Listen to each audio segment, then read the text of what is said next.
তোমরা যারা যারা আমাকে সেজদা করবা তাড়াতাড়ি চলে আসো, আমি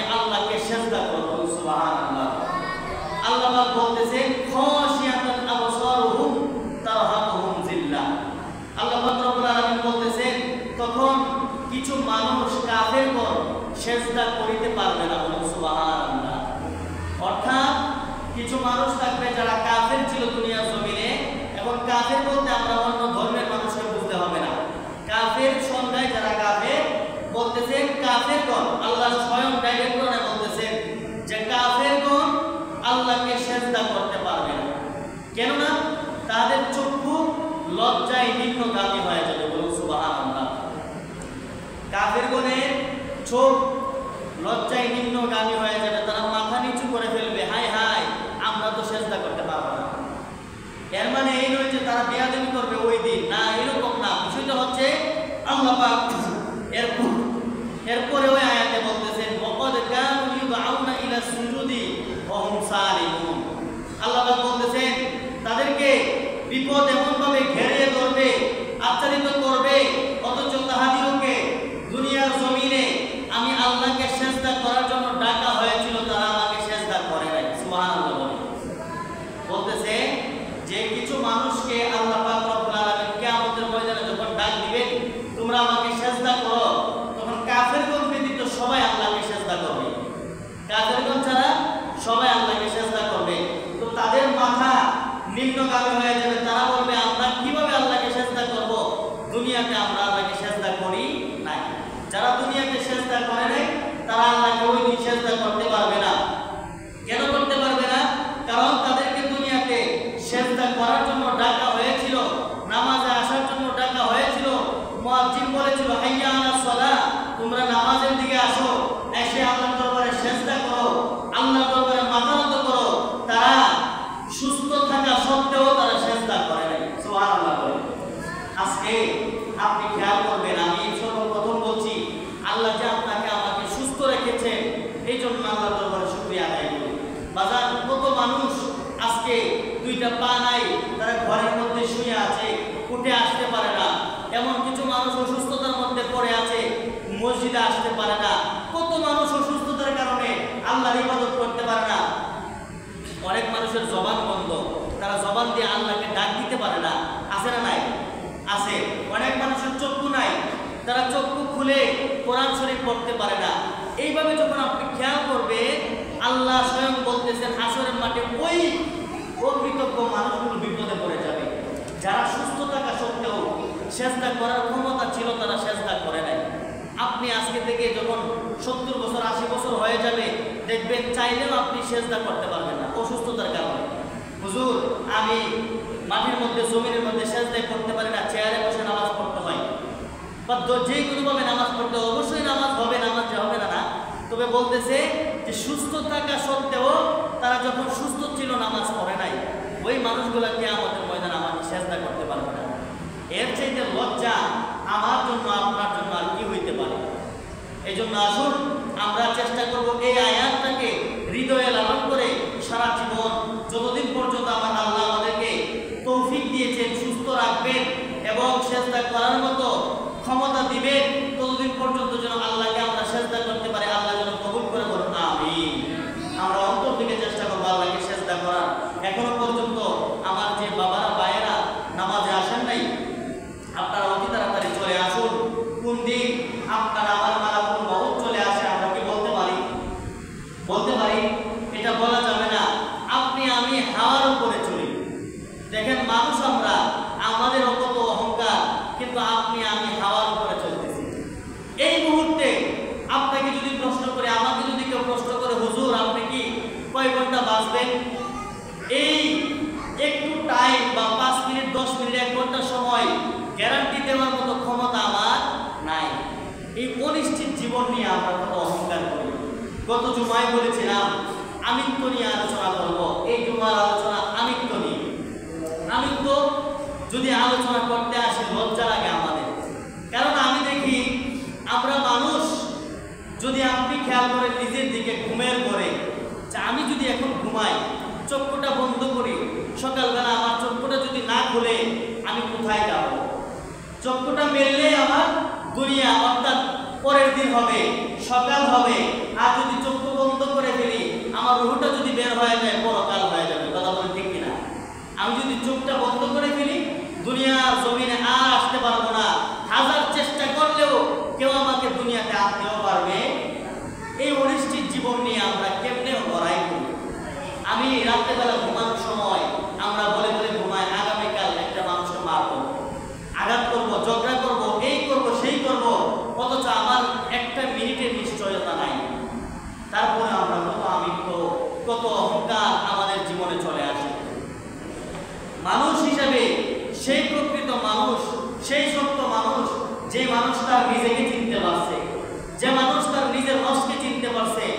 মানুষ তার অহংকার দমন করতে পারছে, যে মানুষ তার অস্তিত্বকে নিজের মধ্যে লালন করতে পেরেছে যে আমার অস্তিত্ব বলতে কিছু নাই, আমি যদি এই মুহূর্তে মারা যাই আমাকে কবরে দিয়ে আসবে, পরের দিন আমি কারোর সঙ্গে দেখা করার মতো ক্ষমতা আমার।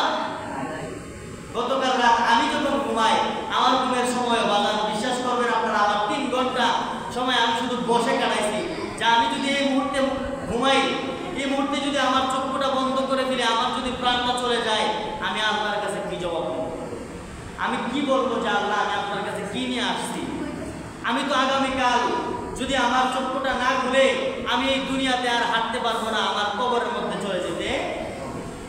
এই জন্য আল্লাহর ওলিরা সবচেয়ে বেশি যে জিনিসটার মধ্যে গুরুত্ব দিয়েছেন আমিত্বের মধ্যে। বলুন সুবহানাল্লাহ। আমি আমিত্ব নিয়ে বলবো, তার আগে আমিত্বটা কি আগে আপনাদেরকে জানাইতে হবে। আমিত্ব হচ্ছে আপনার আমার যে রুহের আত্মা, আমাদের একটা রুহ আছে, আমাদের ভিতরে প্রাণের ভিতরে দেহের ভিতরে একটা রুহ আছে যেটাকে বলা হয় প্রাণ। যে জিনিসটা দেহ থেকে বের হয়ে গেলে আমরা মারা যাই, দুনিয়া থেকে আমাদের এই লাশ ছাড়া আর কিছুই থাকে না, এটাকে বলা হয় রুহ। আপনাকে যদি প্রশ্ন করি ভাই আপনি আপনার দেহের পরিচয় দেন, আপনি বলবেন হুজুর এটা আমার হাত, এটা আমার চক্ষু, এটা আমার চুল, মাথা, পা, পেট, প্রতিটা অঙ্গের নাম বলবেন। আপনি কোথায়? আপনার পরিচয় তো দিতে পারতেছেন না। আমি যদি বলি ভাই এটা তো আমার হাত, এটা আমার চক্ষু, আমার পেট, আমার পা, সব কিছু আমার, কিন্তু আমি বলতে কই? আমার খোঁজ খবর আমি এখনো পর্যন্ত নিতে পারি নাই, আমার খুঁজই এখনো আমি পাই নাই। আমার খুঁজ ততদিন পর্যন্ত আমি পাবো না যতদিন পর্যন্ত আমি আমার রুহকে চিনতে পারবো না। বলুন সুবহানাল্লাহ। আপনি যেদিন রুহকে চিনতে পারবেন, আপনার রুহের খবর আপনি যেদিন পাবেন, যেদিন আপনার রুহটাকে ধরতে পারবেন, কবজা করতে পারবেন, ওই দিন আপনি আপনাকে চিনতে পারবেন। বলুন সুবহানাল্লাহ। এই জন্য আমার নবী বলছেন মান আরাফা নাফসাহু ফাকাদ আরাফা রাব্বাহু। যে নিজেকে চিনছে সে তার আল্লাহরে চিনতে পারছে। বলুন সুবহানাল্লাহ। নিজেরে যতদিন পর্যন্ত না চিনতে পারবেন আল্লাহ পাওয়া সম্ভব। নামাজ পড়তেই পারবো, নামাজে দাঁড়াইতেই পারবো, চোখ বন্ধ করতেই পারবো, বাজার অন্ধকার ছাড়া কিছুই দেখবো না। আর যেদিন আপনি আপনার রুহকে চিনতে পারবেন, আপনি আপনার রুহকে দেখতে পারবেন, আপনার রুহটাকে কবজা করতে পারবেন, ওই দিন আপনি চোখ বন্ধ করলে আর অন্ধকার দেখবেন না। খোদার কসম, আপনি চোখ বন্ধ করে আরেকটা আপনাকে দেখতে পারবেন। বলুন সুবহানাল্লাহ। আপনি আপনাকে দেখবেন চোখ বন্ধ করে, নিজের ভিতরে দেখবেন আপনার মতো আরেকজন বসে আছে। আপনি যখন একা হবেন, রুমের মধ্যে বসে থাকবেন, মসজিদে ধ্যান করবেন, ওই মুহূর্তে আপনি যদি চান, যেদিন আপনি আপনাকে চিনতে পারবেন, ওই দিন যদি চান আপনার রুহটা বের হয়ে আপনার বন্ধু হয়ে আপনার সঙ্গে কথা বলবে। বলুন সুবহানাল্লাহ। ওই জগৎ অনেক উদ্দের জগৎ। আমি শুধু আমিত্বকে চিনানোর জন্য বলতেছি, এটা আপনি আমার দ্বারা সম্ভব না। শুধু নিজেকে চিনানোর জন্য আপনি আসলে কি, আপনি কোথায় থেকে আসছেন, কিসের মধ্যে বাস করেন, হাওয়ার মধ্যে বাস করেন। এটা কি আছে, শান আছে, যেটাকে বলা হয় হাওয়ার উপর চলে গাড়ি, লাগে না পেট্রোল ডিজেল, মানুষ একটা 2 চাকার সাইকেল আছে না নাই? আপনি গানের যে গান, আপনি যদি বুঝলেন যে হুজুরটা গান হারাম না। আশরাফ আলী থানভী কওমিদের যে বড় হুজুর, ওনার কিতাব আমার রুমে আছে। ওনার কিতাবে উনি বলছেন গান হারাম। কোন গান? যে গান দুনিয়াবি গান। আবার গান জায়েজ। কোন গান? যে গানে আল্লাহ আল্লাহ রাসূলের কথা স্মরণ হয়। বলুন সুবহানাল্লাহ। কথা বুঝতে পারছেন? গান এটা ফার্সি শব্দ, ফার্সি শব্দ। আপনি এটাকে যদি আপনি এই গজল, এটা ফার্সি শব্দ, বাংলায় হচ্ছে গান। তাহলে আমি যদি বলি গজল জায়েজ, গান খারাপ, এটা হয় না, কারণ অর্থের দিকে খেয়াল করবেন। তো আমি যেই সঙ্গীতটা বলছি হাওয়ার উপর চলে গেলে, আপনি যদি খেয়াল করেন, আপনি আমাদের ভিতরে হাওয়াটা, এই হাওয়াটা যদি বের হয়ে যায়, লাশ হয়ে পড়ে থাকবেন, আপনি ওঠার মতো কোনো ক্ষমতা নাই। 2 চাকার সাইকেল, 2টা পা দিয়ে চলতেছেন, এই মুহূর্তে আপনার প্রাণ পাখিটা চলে গেলে আপনার 1 টাকার দাম নাই। সবাই আপনার নাম ধরে রাখবে না, আপনাকে লাশ ধরে রাখবে। কথা বলেন ঠিক কিনা? এই জন্য বাজার নিজেকে চিনেন, নিজের ভিতরটাকে চিনেন, নিজের আমিত্বকে চিনেন। আসলে আমি কি করলাম, আমার ভিতরটা কি, আমি আসলে কে, এই প্রশ্ন আপনি নিজের মধ্যে বারবার করতে থাকেন না। একদিন দেখবেন আমার আল্লাহ স্বপ্নের মাধ্যমে আপনাকে ইলহামের মাধ্যমে জানায় দিবে, বান্দা তুই তোর নিজেকে এইভাবে চিনতে পারবি। বলুন সুবহানাল্লাহ। আপনারা ইলহাম পাইতে চান কি চান না? ইলহাম পাইতে চান কি চান না? ইলহাম আপনি তখনই পাবে যখন নিজেকে চেনার চেষ্টা করবেন।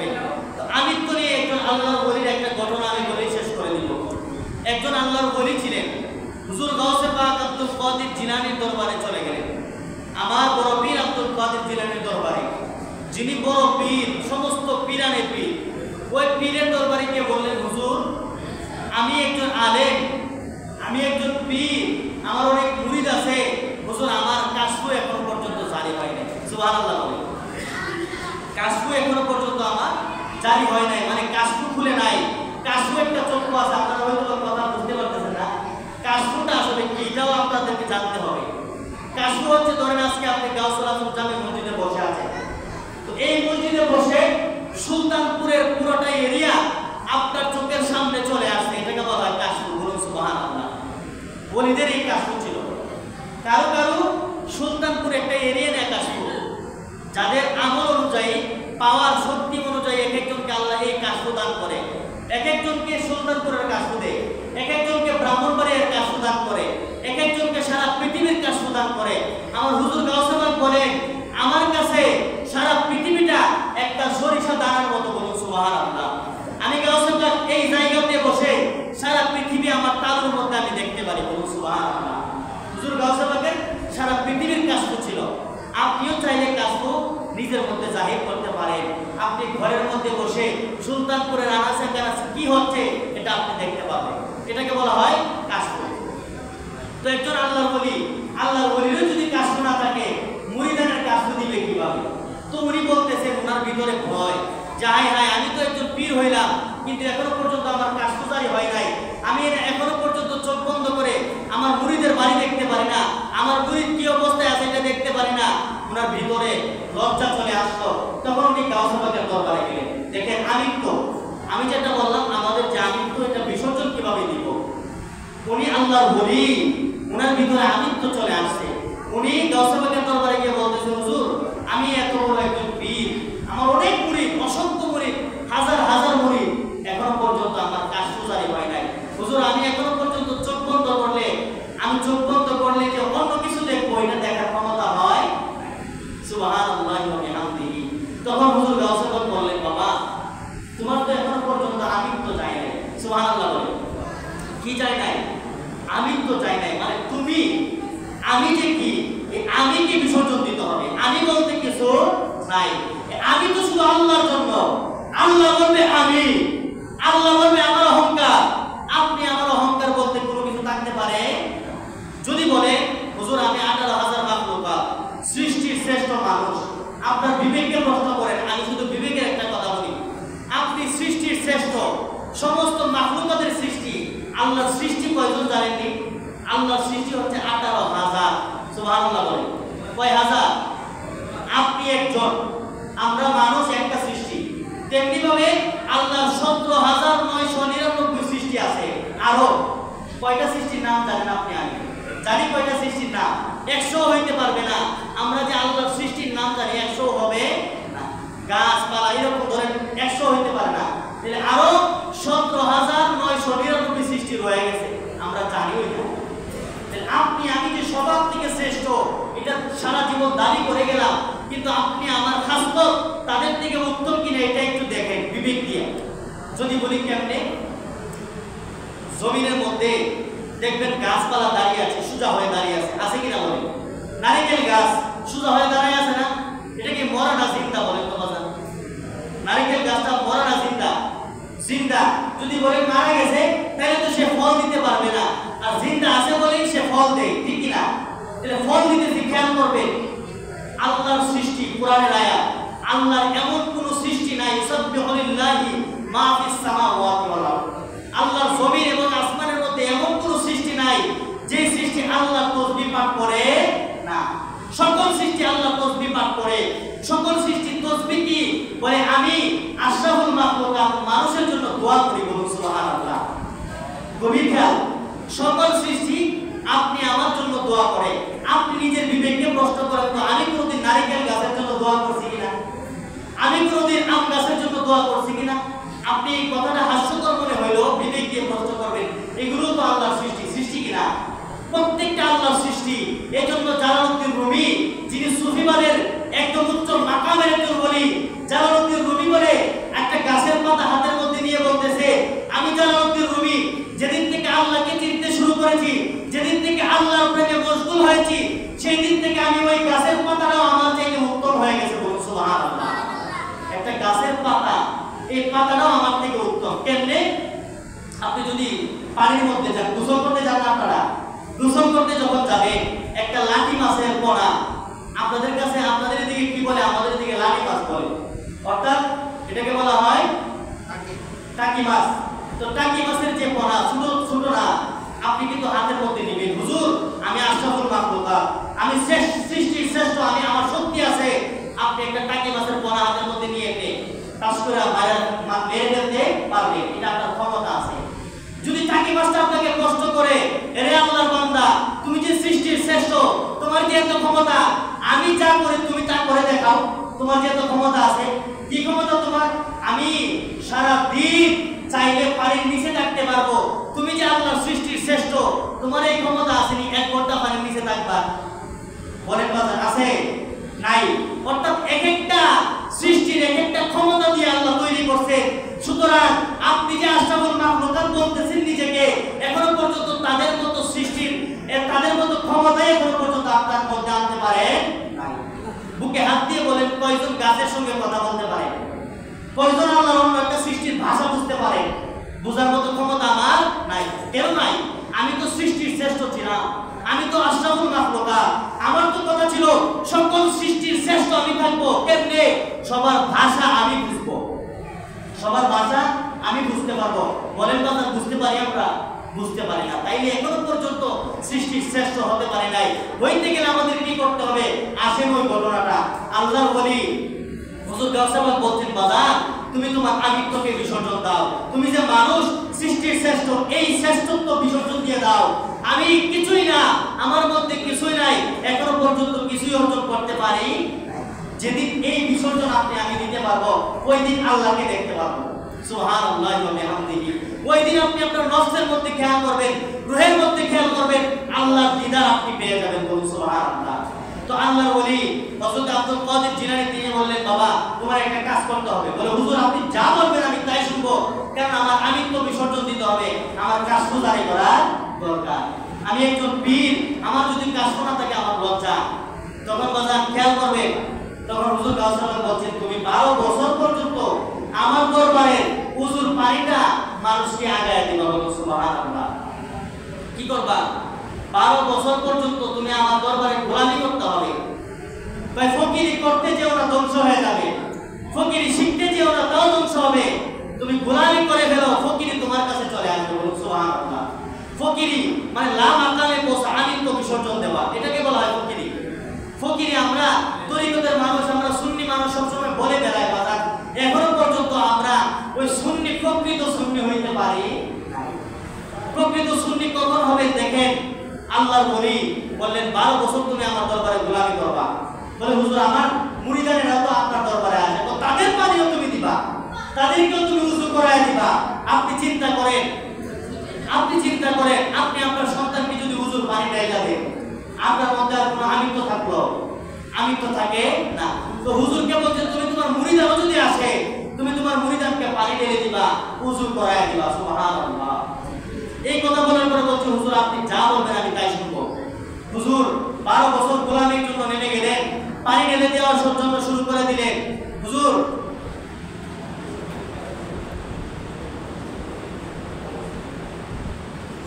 সবাই বললেন, হুজুর আমার দরবারে যারাই আসবে আমি সবাইকে পানি ঢেলে দিব। তখন হুজুর 12 বছর গোলামি করার জন্য শুরু করলেন। করার পরে হঠাৎ করে কয়েক বছর যাওয়ার পরে একটা শর্ত দিছে, বাজার খেয়াল করে, একটা শর্ত দিছে যে তুমি 12 বছর গোলামি করবা, ঠিক আছে, কোনোদিন খাবারের কথা কাউকে বলতে পারবা না। সুবহানাল্লাহ। বলছে তুমি যে খাইবা, খাবারের কথা কাউকে বলতে পারবা না যে আমাকে খাবার দেন। যদি কেউ ইচ্ছা করে তোমাকে খাবার দেয়, তুমি তখন খাইবা, এর আগে খাবার তোমার মুখে নিতে পারবা না। কেন? যদি নিতে চাও তখনই তো বলতে হবে আমাকে খাবার দেন। কাকে খাবার দেন? আমাকে। তো তুমি তো আসছোই আমিত্ব বিসর্জন দেওয়ার জন্য, তাহলে আমিত্ব বিসর্জন হলো না, এই জন্য তুমি কখনো খাবার চাইতে পারবা না। হুজুর পাইলে খাই, না পাইলে না খাই। এইভাবে চলতে চলতে কয়েক বছর যখন চলে গেছে, যাওয়ার পরে হঠাৎ করে একদিন গাউসাবাদের দরবারে গিয়ে কয়, হুজুর আমার জন্য একটু দোয়া করেন, আমার খুব খিদা লাগতেছে, এতদিন পর্যন্ত আমার খিদা লাগে নাই, বছরের পর বছর চলে গেছে, হুজুর আমার জন্য একটু দোয়া করে দেন যেন আমার খিদাটা না লাগে। বলছে বলছে বাবা আমি তোমার জন্য দোয়া করতে হবে না, খেয়াল করে, তো আমি তোমার জন্য দোয়া করতে হবে না, আমার দরবারে দেখবা ওই গাছের নিচে একটা পাগল বসে আছে, ওই পাগলের কাছে গিয়ে বলবা আমার খিদা যেন না লাগে এই দোয়াটা একটু করে দেন। সুবহানাল্লাহ বলে, খিদা যেন না লাগে এই দোয়াটা একটু পাগলের কাছে গিয়ে দোয়া চাও। তখন ওই পাগলের কাছে গেছে, পাগল সঙ্গে সঙ্গে দোয়া করলেন, তার খিদা নিবারণ হয়ে গেছে। সে আবার কয়েক বছর চলে গেল, 12 বছর, তো এর ভিতরে অনেক বছর চলে গেছে। যাওয়ার পরে আবার হুজুরের কাছে গেলেন, গাউস পাকের দরবারে, হুজুর আমার খিদা লাগছে। বলে যাও তুমি ওই লোকের কাছেই যাও, গিয়ে বলো তোমার খিদা নিবারণ করে দিতে। বলুন সুবহানাল্লাহ। আবার চলে গেলেন তার কাছে, যাওয়ার পরে যখন দোয়া করলেন, এখানে মূল বিষয়, দোয়া করলেন সঙ্গে সঙ্গে তার খিদা চলে গেল। আজকে উনি ওনাকে ছাড়ে নাই, বলতেছে গত কিস্তিও আমি আপনার কাছে দোয়া চাইতে আসলাম, খিদা নিবারণের আপনি দোয়া করলেন আল্লাহর দরবারে, আল্লাহ দোয়া কবুল করছে, কারণটা কি? বলে হুজুর শুনে, আমি যখন দোয়া করছি এই দরবারে, বুঝবেন কথাটা, এই দরবারে একজন পাগল আছে, এই পাগলের উসিলা দিয়ে আমি দোয়া করছি, আল্লাহ যেন সেই দোয়াটা কবুল করে। পাগলটাকে তো হুজুর গাউসে পাকে তাকে গোলামি করার জন্য 12 বছর নিয়োজিত করছে, ওই পাগলের উসিলা দিয়ে আমি আল্লাহর দরবারে দোয়া করছি। বলুন সুবহানাল্লাহ। পাগলটাকে দেখে আমি তো পাগল, আমাকেই তো গাউসে পাক 12 বছর গোলামি করার জন্য দিয়েছে, তাহলে চিন্তা করেন হুজুর গাউসে পাকের দরবারে চলে গেছে, হুজুর আপনি কি একটা খেলা জমাইলেন, ওই লোককে জিজ্ঞাসা করলাম আপনি কি দোয়া করলেন, যেই দোয়ার কারণে আল্লাহ সঙ্গে সঙ্গে দোয়া কবুল করছে। বলে যে 12 বছর গাউসে পাকের দরবারে গোলামি করতেছে, আল্লাহ তার উসিলায় আমার দোয়াকে কবুল করো। হুজুর আমাকেই তো 12 বছর গোলামির জন্য দিছো। বলছে বাবা তুমি মাত্র কয়েক বছর গেছে আমি তো বিসর্জন দিয়ে গোলামি শুরু করেছো, যেদিন তুমি এই 12 বছর পার করতে পারবা ওই দিন তোমার উসিলা দিতে হবে না, তুমি এই জমিনে বসে চোখ বন্ধ করলে আল্লাহর সঙ্গে তোমার স্বয়ং কথা বলার ব্যবস্থা হয়ে যাবে। বলুন সুবহানাল্লাহ। এজন্য বাজার আমিত্ব এত কঠিন জিনিস, আমিত্ব আপনি রাখবেন তো ধ্বংস হবে, আর আমিত্ব বিসর্জন দিবেন তো আল্লাহর বলি হইবে। এখন আপনি বলেন, আপনার বিবেককে প্রশ্ন করবেন আপনি কি চান? আমিত্ব আমরা চাই না, আল্লাহর ওয়াস্তে অহংকার মুক্ত হন, অহংকার মুক্ত জীবন গঠন করার চেষ্টা করেন, নিজে কি আমি কি এই জিনিসটা ভুলে যাওয়ার চেষ্টা করেন। আমি বলতে কিছু নাই, আল্লাহ পাক রব্বুল আলামিন আমাদেরকে আমিত্ব বিসর্জন দেওয়ার মতো তৌফিক দান করুন, বলুন আমিন। আমরা সবাই মিলে আজকে ফিলিস্তিনের মুসলমানের জন্য দোয়া করব, গাজার মুসলমানের জন্য দোয়া করব, আল্লাহ পাক রব্বুল আলামিন যেন তাদেরকে হেফাজত করেন, গায়বীভাবে তাদেরকে আল্লাহ পাক হেফাজত দান করেন, এবং আল্লাহর রহমতি হাতে তাদেরকে হাওলা করে দিলাম, আল্লাহ যেন তাদের জামিনের জিম্মাদার হয়ে যায়, বলুন আমিন। আল্লাহ পাক রব্বুল আলামিন সকল শহীদদেরকে যেন শহীদি মর্যাদা দান করে, বলুন আমিন। ওয়া আখিরু দাওয়ানা আলহামদুলিল্লাহি রাব্বিল আলামিন। যারা সুন্নাত করেন নাই, 4 রাকাত সুন্নাত করেন।